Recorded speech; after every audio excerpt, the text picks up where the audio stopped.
Hello and welcome to episode 256 of The Crate and Crowbar. It is the 28th of September 2018. My name is Chris Thurston, and this morning I am joined by Philippa War. Hi. So, due to a combination of busyness and illness, actually, we were unable to record in our customary evenings this week. So once again, Pip and I are up at 8:30 in the morning to record a podcast that will be a little shorter than usual because we won't do questions. We're just going to talk about some of the things we've been playing. But I would obviously like to apologize now to Pip for forcing her to do this again. 8:30. Up at 7:30, my friend. Well, I've been up since 6 because this is my time. What do you want, a medal? Yes. Oh, well, you can ask someone else. Good. So, we were both at EGX last weekend, seeing games and things, and obviously that was a week ago. But before we talk about what we've been playing specifically, there's obviously some pretty big news this week, which is the sort of bankruptcy and closure of Telltale and the I guess about 250 people made redundant, if I remember correctly. It's not exactly a closure, it's a majority closure, because they're still running on a staff of, I think, like 25 people. I think the statement was that they were like something nebulous, like fulfilling their obligations to the board or something. Right, yeah. Whereas everybody else was let go immediately after. I don't know whether, like, how causal this was. I'm assuming pretty causal, but after, is it AMC and Smilegate and people, after they pulled out of some negotiations for funding, and so the end result was a lot of people losing their jobs, no severance pay, I believe, although they are now being sued by at least one former employee, I think. Yeah. Over that because of particular notice periods that are stipulated in US law, I think, and specifically Californian law has a more, I think, worker-friendly version of that specific law as well. But anyway, yeah, and like, one of the things that I think Wes over at Eurogamer wrote well about is the fact that, at some point the tide seemed to turn in terms of the narrative, to appeasing the people who wanted the last few episodes of the Walking Dead season.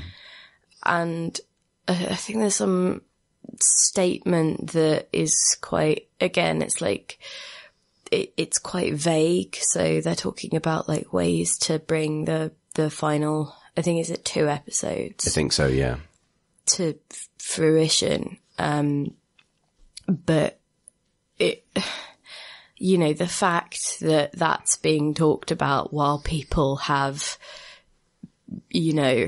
no financial sort of, I can't, it beggars belief. It's so inhumane. It's so idiotically awful and lacks, it's a fantastic demonstration of the lack of empathy that capitalism involves. And the specific strand of games culture, or, maybe more broadly media, like fandom online specifically, can come out with this idea that, like, well, yeah, it's sad about your jobs and all, but what about my, couple of hours of... It's the nadir of kind of like consumer rights culture to some extent, like, which has its place in some contexts, but is so overblown in terms of what people deserve and what is important. And it shifts priorities and shifts the frame of how those priorities are set in a way that this is the apology that Telltale feel compelled to give. Yeah. Or Telltale management, I should stress, not the company as a whole. No. I think that's the other thing, is that it's illustrative of the danger of talking about, companies as whole enterprises. If anything, this highlights that a company is made up of people whose good work and good decision making ultimately can be overruled by bad management and bad decision making, and those people ultimately suffer the most. I think, because there's a lot of stories that you can pick up on Twitter, if you look at particular hashtags or dig into conversations that are happening. And, I think I remember that some people had relocated, across the country with their families, to start jobs at Telltale. As recently as I think within a last month kind of thing. And and I don't want to say this as definitive because obviously I don't have any special personal insight or anything, but it's really hard to hear stories like that and not just view that as incredibly irresponsible and reckless on the part of the employer. Yeah, absolutely. I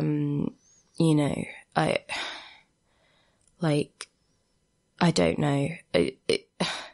And obviously while I'm saying that the employees are people, the employers are people as well and have their own pressures and things to deal with. So I'm not, I don't want to go too far down that road without any more research or insight or speaking to people. But I think I know that I'm really morning foggy, so I'm really hoping that this is coming out right and not doing anybody a disservice or anything. But I would say that one takeaway this week, if you've been watching any of the news, more broadly, if you've been following the Telltale stuff, is just be kind to people, the value of kindness, the value of empathy, the value of treating other people like human beings whose work and time and effort is worthy of your respect rather than it's so valuable and it gets lost so easily, especially on Twitter, especially on platforms where the comments at the end are so easy to just leave a shitty, in the case of my industry, slow news day. Yeah. Or why is this news? Or, just a fuck off. But I don't know. No, you're absolutely right. Tell someone you liked something they did today, basically. Yeah. Just, yes. Yeah, I think that's, it's enormously important at the moment, I think, I know like the Capcom Vancouver was the same day, I believe, another couple of hundred people. There's been further closures this week. And obviously there have, it just highlights the need for better industrial support for people who work in the games industry. And I think you're right to draw attention to Ways from Your Gamers article, because I do think along the same line that there is a need to sort of redirect the attention, of who makes games in this broader, obviously, one person can make a game, that's a different thing, but, towards the craft on the ground to a substantial extent.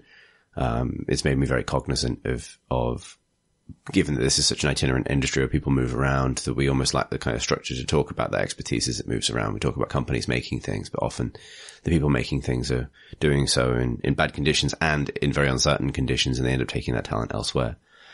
And yeah, I don't know if we even have the kind of apparatus in terms of how we tend to discuss companies and things in the games industry to draw more and more accurate attention to the actual expertise of technical and artistic people as they work on games for lots of different companies, for example. Don't know if that makes any sense, but I think it's interesting as well because, and this is, it's a tricky thing to sort of talk about in a short space of time because it needs both sides of an input, but I think part of that is that given that we sort of need to operate within capitalism for, for a lot of this stuff, is important now more than ever for readers of the internet, myself included, to be careful what you click on. Yeah. Because even if you think it doesn't matter that you've clicked on kind of an outrage piece or a, thing like that, the information that you even opened it up, that it attracted you to that page with potential advertising on it, is a thing that then gets used to as evidence for what people, I don't know, should be writing about or should be pursuing, because that's where the money is at the moment. That's where the interest is. So I think I've been sort of talking about this in various forms for a while, but I think responsible consumption of media really helps the people who write about this stuff get to write better things. Yes. Because everything is so driven by where the audience is, where the traffic is. And that's not to say that the people writing stuff don't have a role in curating that, but it genuinely makes things easier when people click on the types of story that they say they want people to start writing. Yeah. I think that's absolutely right. I think the other thing is, obviously it's very, very difficult to meaningfully steer the algorithm. Something I found useful to do, particularly on YouTube, where this is possible, is whenever something gets thrown up into my recommended, watch next kind of feed that is from a source that I actively dislike or I think is harmful, like an outrage source or something like that, you can block them from that channel and say, please don't show me this. And it creates a way of sort of trying to sort of put some kind of imprint on that's an instance where you can actively almost unclick, which is a sort of a thing you can't leverage elsewhere. The thing I would say is a caveat to that, and maybe it doesn't apply to, I think you're right in the context of media, and I think people should consume stuff responsibly and use the internet responsibly, honestly. But I do believe that under this system, often the onus of trying to behave more responsibly within the system is felt most keenly by people who are themselves, when I say system, I mean capitalism, are victims of it to whatever extent, or at least not profiting from it to the extent that a handful of people do. And I do believe that people should, put their own kind of health in whatever form that takes first. And it is impossible to, I think, or extremely difficult to be both sort of perfectly ethical in how you go about living your life and also simply meet your own needs within a system that none of us can really get out of. And I think there's sometimes a danger of beating yourself up about being a bad actor within the system when you are not. And so it's, if you eat a McDonald's every now and then or buy a video game from a AAA studio every now and then, I think there's some sort of self-compassion warranted there. But yeah, absolutely, where you can be critical about how you spend your money, time and attention, you should be. But yeah, it's in balance with the fact that unless you are also running a AAA game studio, you're probably not ultimately, having, an impact that warrants the degree of guilt you may feel for indulging yourself and your needs. I think I just figure there's no point me waiting for the perfect formulation of this point to raise it. It just felt relevant now. Yeah, no, it absolutely does. It absolutely is. I just, I kind of, and I think you're absolutely right in the sense of not clicking something that you clearly understand as bait that you won't enjoy is a good thing. Or even just stuff that, if, I don't know, I think it's just that thing where every now and again I try and think about the type of media landscape I want. Yeah. I think I value, and then I guess try to just be a bit more mindful that particular day, I guess, of what I'm reading and sort of just check in with myself every now and again. Yeah. Also as to whether it's making me happier or not. I think that's a big thing, honestly. So yeah, anyway. That's it's an important thing to discuss because it's hanging over the week and it colours everything else. So I'd like to spend the rest of this, episode talking about things that I genuinely like and made by people that I'd like to celebrate, if that seems okay. I've been playing Parkosaurus. Tell me about Parkosaurus. It's so cute. I seem to have been playing all of the theme park management sims in the universe recently, and I would say that Parkosaurus is an early access dinosaur theme park management sim, management game, whatever. And it's in early access at the moment. At the time of speaking, it has only been out for like a few days in early access. I think they've had like earlier test builds out with people previously, but anyway, so what it is it's this lovely cartoonish, bright, adorable park sim where you lay out little dinosaur enclosures and you hire staff to like feed and clean and, you know, all of that kind of regular theme park maintenance stuff. And you also need to care for the little dinosaur needs. So, you know, some of them might need a particular type of terrain. So you pick out the basic tile set, so grass or mud or sand or something. So with rainforest, I think you need the grass tiles and then you add a lot of water. Whereas for, desert, you do not. You use the sand tiles and you do not have much water. If you do have too much water, then that is no longer desert, that is, I don't know, grassland or something. Anyway, so the dinosaurs have these different needs. They also, you know, to keep them happy, they need toys to play with. Some of them will need like, other members of their species. So, cause of their herd kind of instinct, it's very cute. And, also, if you hover over some of the elements on, you know, if you've selected a dinosaur, it will tell you who they imprinted on as their parent. Aww. And so your first ones will think that you're their parent. Are you a character in the game, or are you just... You're the, you know, the a big hand god figure kind of thing. But as you get more of them, they might imprint on one of the other dinosaurs in their pen as their parent, which is really sweet.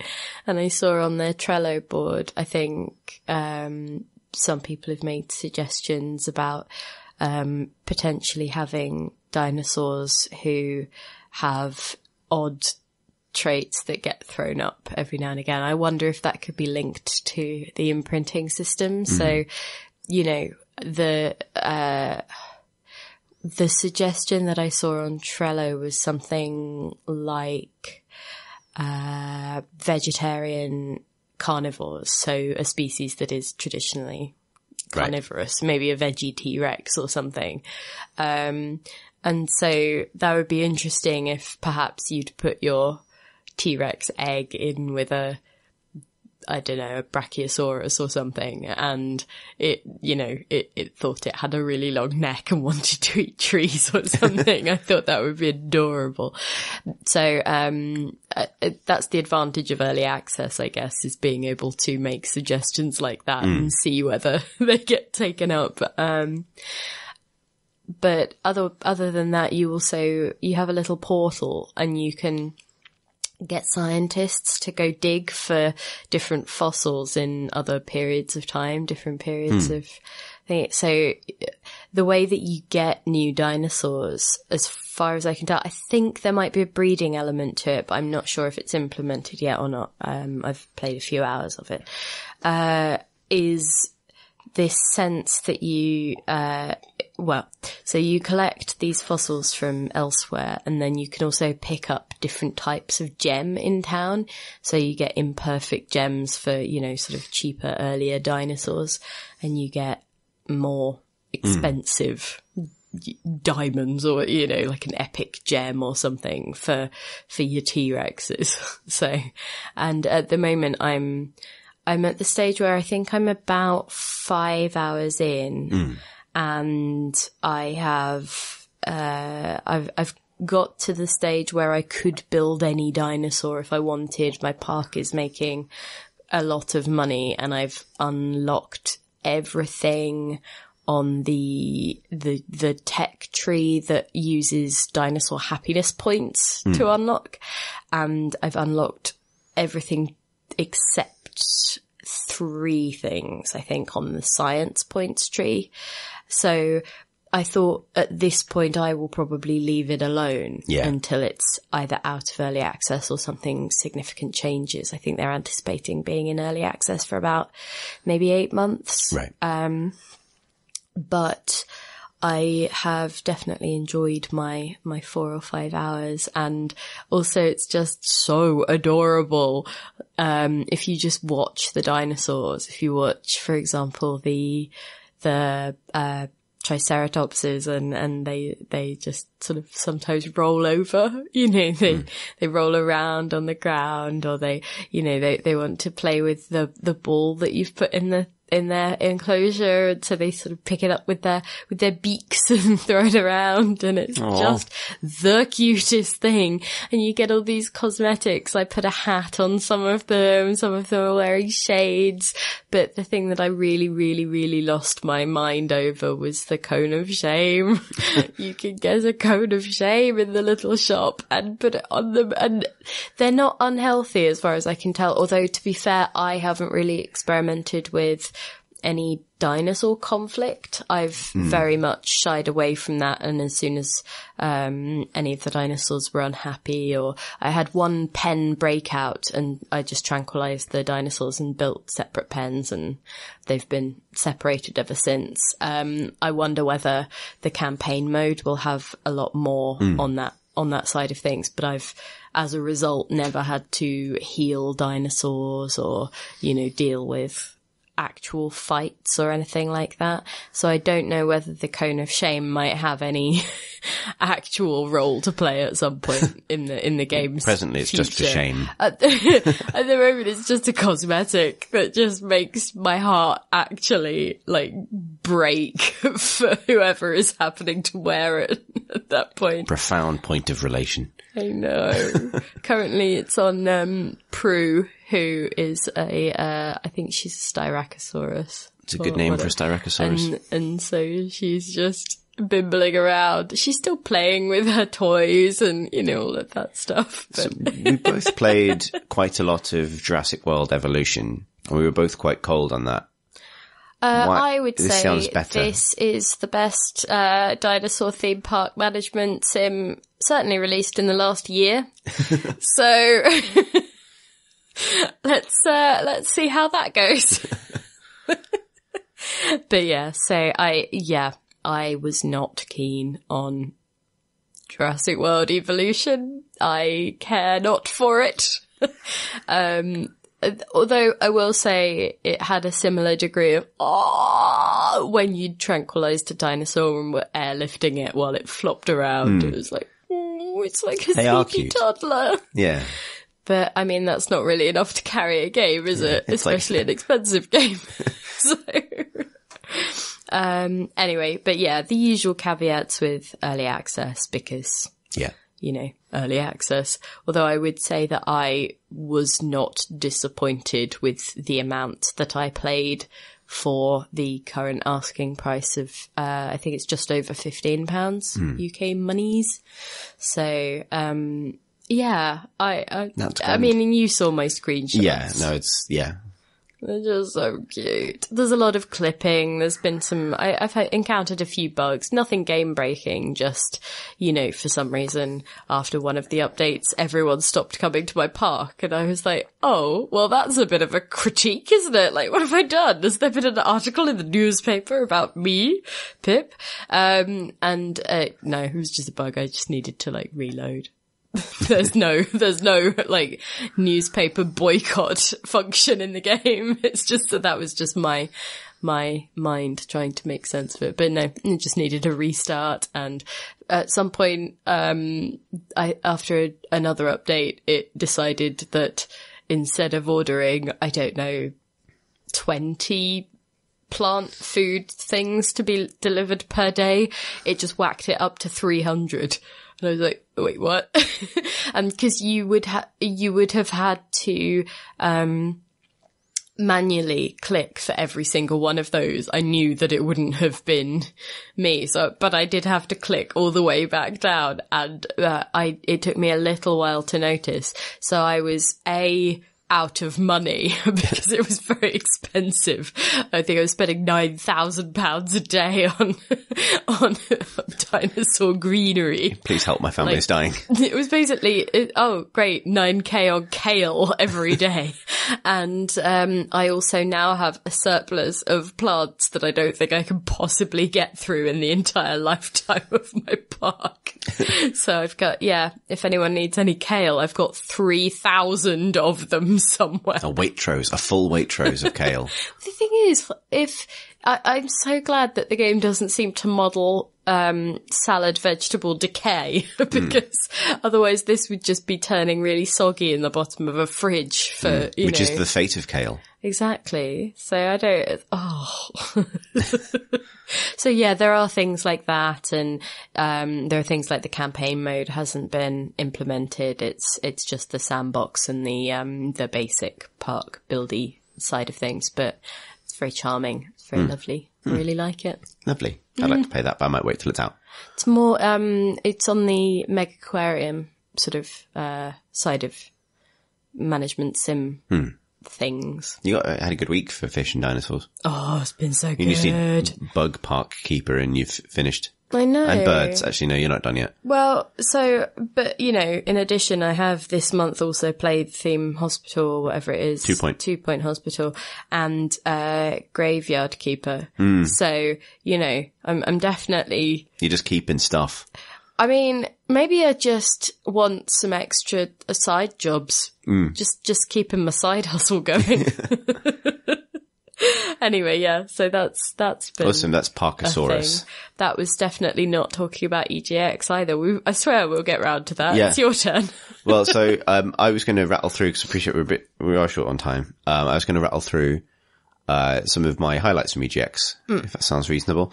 One of them is also sort of topical, but I don't have loads to say about, is Total War 3 Kingdoms, which I played just kind of on a whim because it was a station free, and that's how I do events. I don't queue. I just walk around, and if there's a space free, I'll play anything really.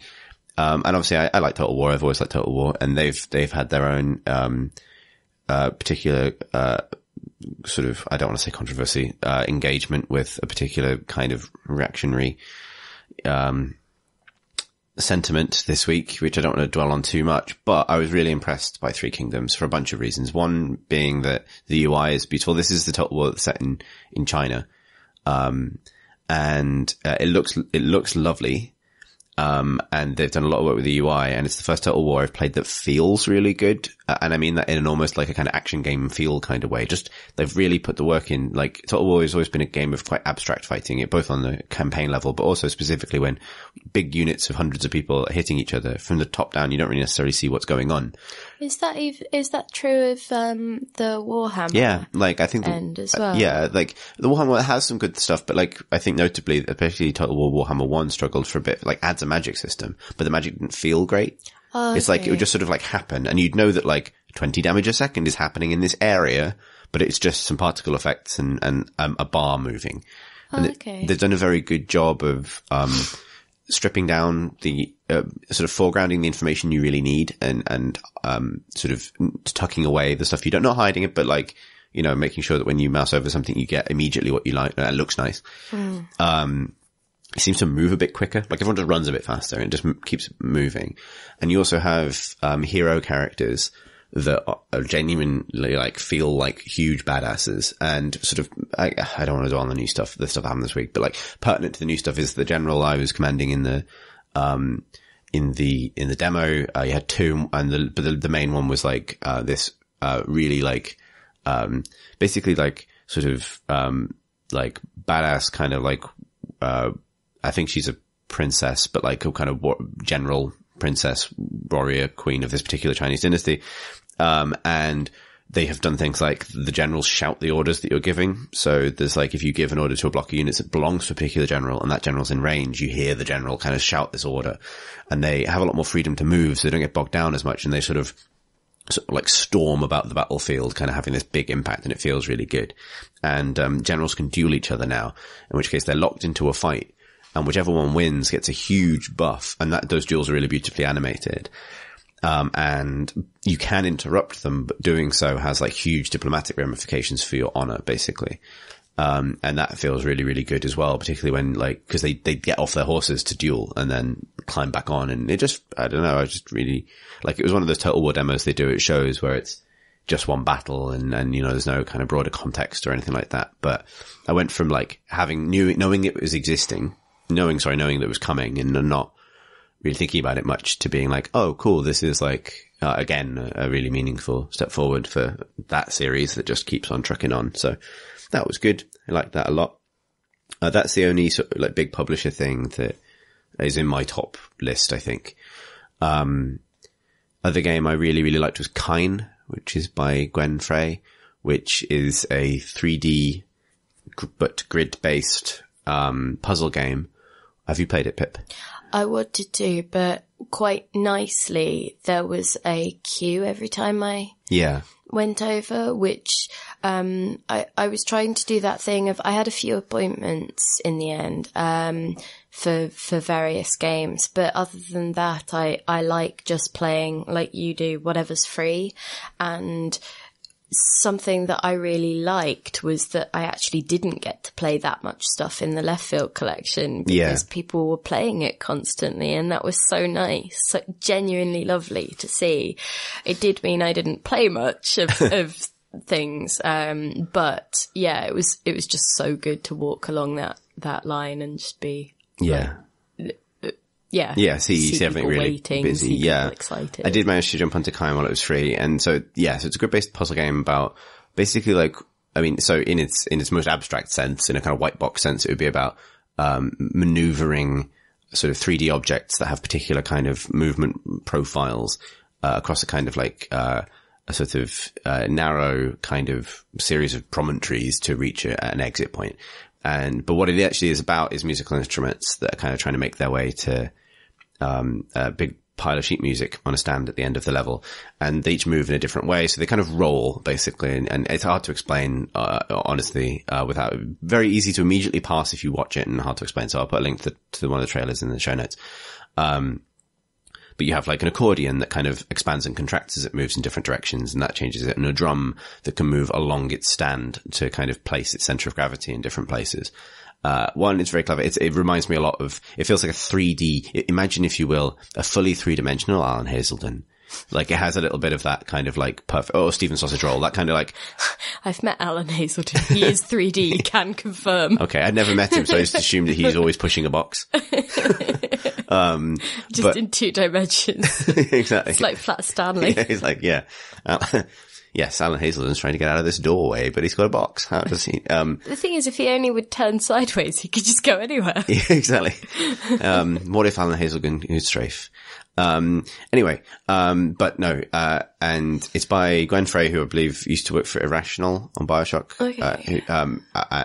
As an animator, I believe. I might be wrong, but that really shows, because the animation's absolutely beautiful. And also it's got this kind of like constant jazzy soundtrack that plays off the instruments that you're shuffling around, because they make noise as they move. Cute. And it just sounds great as well. And I was really, really impressed by it. So that's thing one. I'm going to rattle through things a little bit, because I want to give some shout outs, basically. I don't want to miss anybody. Yeah. The other game, on the music theme, the other game I liked quite a bit was Yellow Rock Road. Did you play this? It was in one of the kind of indie showcase bits. So this, is a 2-button rhythm game. I think it's the first game for the people who are making it, post uni, I think. And it's a 2-button rhythm game where you travel through time, having to kind of play at different gigs, which is the kind of conceit. But all that really means is you are basically like, you have one button that you tap to a beat, which is established as basically like a series of dots orbit an abstract circle with a line in it. And as they cross the line, you press the button, and they move at different speeds. They spawn at different speeds, and eventually you have to kind of intuit the rhythm. And intuiting the rhythm is the big part of it.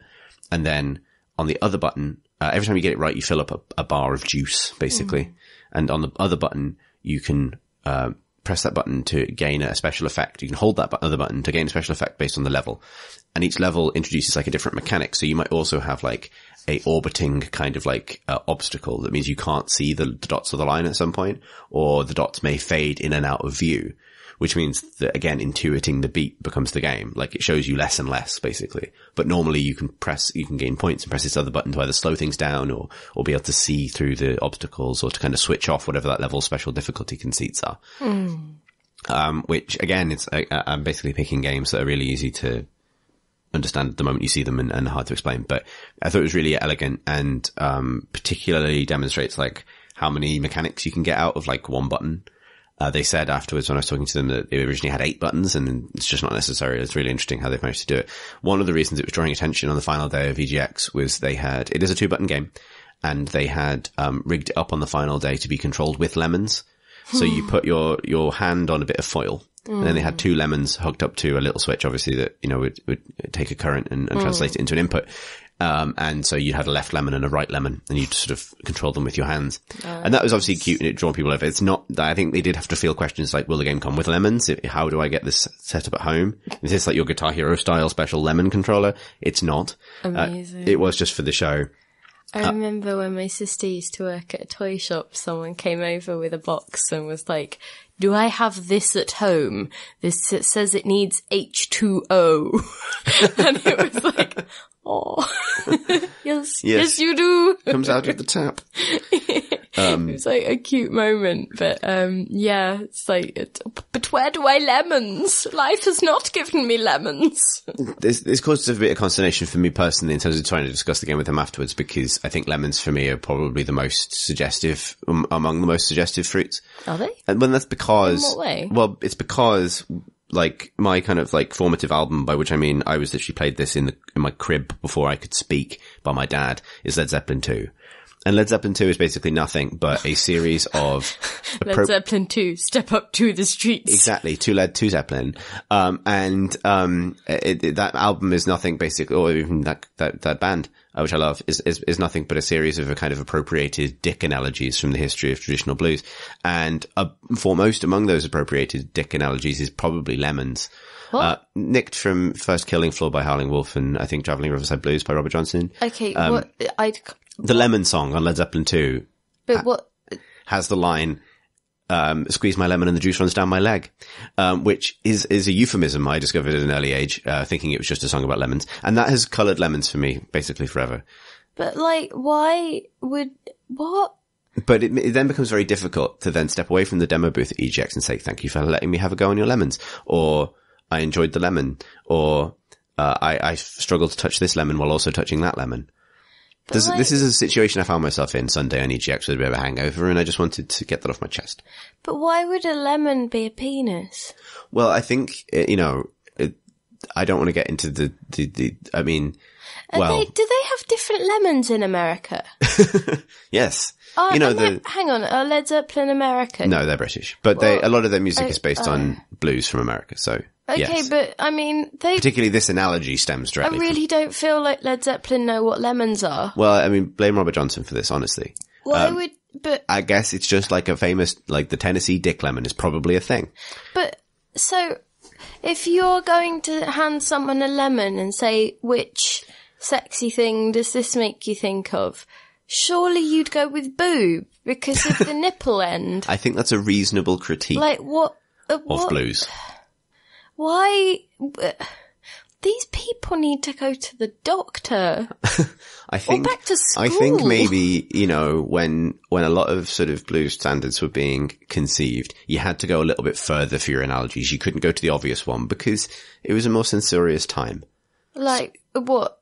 No sausages or whatever. Yeah, exactly. Like sausages, like too close. So you have to go a little bit further out. Right. I think that's probably the reason. But also if you're like, why would It's not subtle though. Squeeze a lemon and then like, cause the thing, right, no, so the problem here as well is that like the juice would just be this awful sour, stingy, like. Yeah, and I mean, I'm not saying it's a perfect analogy. I'm just saying, I mean, think about how this is. I'm just saying, imagine, like, why would none of this is appetizing or like sexy or like, I mean, no, but surely you'd want this stuff to be in some way tantalizing. It's just like, oh good, you've put your finger through an overripe lemon. That's awful. You know, I used to work I'm trying to unpick that. No, I used to work in an exotic fruit and veg shop because of course I do. But like, you know, you'd get unwaxed lemons and they'd go off quite quickly. No, because the wax would be, you know, I guess a protective barrier. So mold would actually grow more easily on an unwaxed lemon. And so every morning that you go in, you'd have to pick over the trays of fruit and things and remove stuff that had gone bad. And, you know, occasionally you'd pick up a lemon and your fingers would just go through it because it would have rotted, you know? Yeah. And I feel like we've got different childhoods. You squeeze a lemon and then suddenly it's all over your hand, you're sticky, it smells of like slightly of mold, there's a green powder on everything. Yeah. Like, Grim. none of this has gone well for anybody. I'd like to take this moment to apologise to the developers of Yellow Rock Road. You made an excellent game, yes. And I've basically managed to derail this into a conversation about the weaknesses of the traditional penis lemon analogy.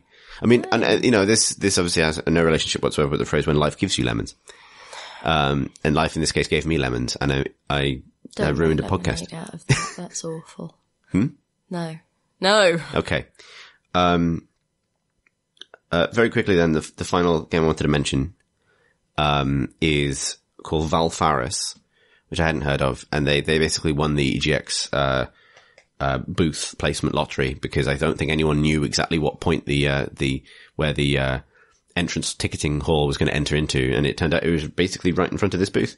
But this is a side-scrolling sort of 16-bit style action game. It reminds me a bit of Turrican or little Contra-E, or like basically like a lot of, it feels like whatever kind of point in sort of interesting throwback pixel art we're at. We've arrived at some point in the early 90s, the sort of Psygnosis, Amiga 1200 era, which is very deep in my, like, Mega Drive, very deep in my kind of association. So it's a kind of grimdark, action game, where you play as basically the most, it has very distinctive art style, and I don't want to say that it's very Geigery, but the main character might fundamentally be the most Warhammer man alive. He looks like a cross between Gary, and we watched it recently, so that's why it's on my mind, but Gary Oldman at the beginning of Francis Ford Coppola's Bram Stoker's Dracula, where he's wearing that red kind of ribbed lobster armor, but also the Emperor from Warhammer 40,000. So big sword, laser gun, flowing black hair, always caught in the wind of what might be a kind of smoke machine or something at a metal gig. And you fight robo-dogs and Cybermen. And it looks great, so I'll put a link to what it looks like, because it's very, very much, very much in that mold. But with, and it has, all of its 3D, animation all of its character animation is done in 3D and then sort of pixelized, which gives it the kind of look of, it's not, Mortal Kombat is like game sprites made out of real actors, FMV, but, it has that similar kind of like, I don't know, it's hard to describe. Again, why am I entering this medium? But kind of, that kind of particularly early 90s sort of, sort of stylized, quite expressive animation that I think is pretty rad. And I liked it. Like it seems quite early, and I think it's got a while to go. But lots of, but like quite a long demo, and I found it quite, promising. And if only for the sci-fi art, which exists very much in the kind of Geiger, John Blanche spectrum that I have a particular affection for. So I will put a link to that as well. And that was my highlights of EGX. Nice. Pretty much. Pip, what were your highlights of the show? So in the left field side of things, I liked Small Talk. It was really interesting. You attend a party at the end of the world, and I checked on this. I fact-checked this by looking out of the window at this party, and meteors seem to be hitting the city. So dear. Like, checks out. But you drift around, you can look at things, you can interact with the people and engage in that small talk, but they'll tell you interesting stories that make them kind of vulnerable. And I wanted to play it a few more times, but I did that thing of wanting other people to experience it. So I'm looking forward to when it actually comes out and I can tinker with it and experience more of those stories, because I only went into the one, because what you do is you can talk to people and sometimes it will deposit you into a kind of a different reality where you can explore their anecdote in a kind of surreal environment, which was interesting. And the art style is sparse but lovely, and yeah, it was just odd and whimsical, but not in a twee way. It was just cool. I liked it, really liked it. And there was also Beyond Blue, which looks really promising. It's from the people who made Never Alone. And they have, it's done in collaboration with, in some fashion, I can't remember which term they used, partnership, collaborate. It's basically there is some involvement with the BBC and specifically the Blue Planet 2 side of things. And it's, there's an endless ocean vibe to this. You go underwater, you can explore, you swim around, look at creatures, you follow little tasks that have been set by your team, or that you're trying to, figure out why, in the demo build, you're swimming to find a discarded tracker thing that I think a whale has shrugged off, that kind of stuff. Yeah. And then towards the end, you spot a pod of whales swimming upwards, and I believe one or more of them seem to be damaged by something, which is the hint at, more of a story to be told, or that will unfold in the main game. So that's, obviously it's an underwater game that references things like Blue Planet and Endless Ocean, so I'm all in already. Yeah. But yeah, so that was another thing. It's beautiful, it really is, and so I'm looking forward to seeing where they go with it. Although I will say that I'm interested as well to see how to see more underwater biomes, I guess, because this was a lot more in the slightly darker, slightly sparser ocean. It wasn't a coral reef or anything, and I wonder whether that's just because that stuff will need a lot more time, and is more intense in terms of, graphical requirements, or, whatever else, maybe light effects. If you're closer to the surface, maybe they'd want caustics, on reefs and things like that. So, anyway, but it looks fascinating, and have a little look at the trailer and see. So there was that, and another standout was Willowbrook Post, which is, again, it's really early on in development, so I am holding off on much judgment, but the pitch was Animal Crossing meets Papers, Please. And so you are tasked with managing the post office that your parents run while they're away, and you live there. You can, I believe, just interact with the locals and forge relationships or not, that kind of thing. And I met the delivery person. I met one of the people as they came in to collect a parcel. I started poking around in the house and finding, things like a recipe for apple pie and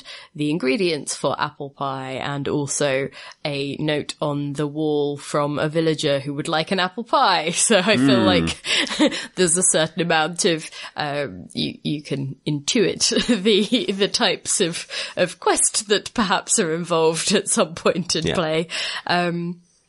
Well, not quest, but, optional, optional tasks. I didn't really get a feel for the papers, please side of things. I know that there's going to be, document checking or manipulation or that kind of, I guess, admin side of things. But I also don't really have a sense of how that will feel because the demo cut out before that. I think it's still relatively early. They only just announced it. So it was more of have a little play of this thing and see what it is. Yeah. As we announce. So that was interesting. I did find out though, the one person that you do meet as she comes in to collect her parcel is, obviously your first villager, your first customer, that kind of thing. And I had previously been in the storeroom and seen the parcels on the side, and I thought, I wonder if I can move them. And when I clicked on them, the option was only to open. And so I did that because it was the only thing that I could do in that moment. But when she came in to collect her parcel, there was the only options it then gave me when she asked whether it had arrived were I could lie to her and say, oh no, nothing's come in, or yeah, I took it, rather than sorry, I unwrapped it, here it is. Right. So essentially she stormed out because I told her that I kept it and I am now a thief. I think she does not like me, and rightly so, because I was a jerk. So I'm wondering how badly I could run my parents' post office into the ground, whether maybe we were estranged. Maybe that's why I don't live there and work there, and they're just sort of, they should not have trusted me. And there was also mention of, I think, a greenhouse where you could maybe grow crops and things. I don't know how far it will go into that life sim territory as opposed to being a post office management sim or a kind of admin challenge relationship building storytelling thing. So I think at some point that will become a lot more clear, obviously, when there's more game to it. And sort of figure it out. So what was that called fully again? Willowbrook Post. Willowbrook Post. So yeah, I'm trying to think, what else? There were a lot of other things that I had some time with. Bradwell Conspiracy was another one. Aesthetically, it reminded me a lot of, Stanley Parable because it's set in a museum, just after, this one is just after a bad thing has happened. And the most interesting thing about it, it's not, in terms of tone, it's not like Stanley Parable at all. It's more just the aesthetic will probably remind people. But, the interesting thing about that is that you have somebody on the outside that you're communicating with, in the manner of, kind of Firewatchy, you know? But the way that you communicate with her, Amber, is you take photos with your, I guess, Google Glass stand-in. Right. And send them to her. So that's an interesting thing. That's how you tell her that you're at the right terminal, or, you know, that you found something useful that might help you send, pictures and things. I'm interested to see how much they lean into the possibilities of that and what is possible with an indie game. Yeah. Just in terms of the resource intensity of it, because I did try taking pictures of some nonsense things when she'd asked me to do something, and she didn't get annoyed or tell me, like, why are you taking a photo of your pen? You know, what are you doing? So I think that there is some scope for that, but I do appreciate that I played an early build. It was very much the devs doing the placeholder voices and things like that. So I'm interested to see how it pans out. The demo left with me having been introduced to a thing called a substance gun, which is obviously the main way of interacting with the world, where you have this tool that can absorb blueprints for objects, and then as long as you have a a substance that is called substance as it's the fuel for this tool, you can then print out different versions of that object. Oh, cool. So the demo lets you print out a version of a key and put it in a lock, you know, right. that kind of thing. Or, I think I saw someone printing out different platforms. My build bugged out slightly early, which was a shame. And I have asked to try again, which is hopefully I will get to. So that's no shade on the devs. It's just 'cause demo builds are hard. But yeah, so that was cool. I don't think there was anything else that stuck out amazingly. There were a few things that were promising. Collage Atlas, I've spoken about before, continues to look beautiful. Graham's game was there and Lisa's game was there. And I could not play them in front of either of them at all. Obviously I would have to disclaim the hell out of them on this podcast and anywhere else that I offered any form of opinion, but I can't play things that people have made in front of the people that made them. Can't do it. Won't do it. I can. Well, I mean, obviously I can for my job, but friends, you know, otherwise that would just be, I'd be on a press trip and I'd have to scurry away to the loo with a build or something. It's like, don't look at me. But yeah, so those were there. If you played them, that is cool. I did not. So that's Primetime Detective and Growbot. We should say what they're called at least. We can say what they're called. Well, let's not pander. But we are also out of time, I'm afraid. Yeah. That's all of the pod we got time for this week. I've just about woken up, Chris. Oh, good. Time to go to work. If you'd like to send us a question for next week, we'll hopefully have a full cast. Please email us at questions@crateandcrowbar.com or tweet us at crateandcrowbar. You can also find us on YouTube, youtube.com/crateandcrowbar, and hang out with our Discord community. The link for that is on our website. Maybe also tell us what you liked at EGX. Yeah. That would be cool. Send us an email or a tweet or just talk about it in Discord. Thanks as ever to our Patreon backers. You can find out more about how the podcast and its spin-offs are supported at patreon.com/crateandcrowbar. And that's about it from us. Thanks for listening, everybody.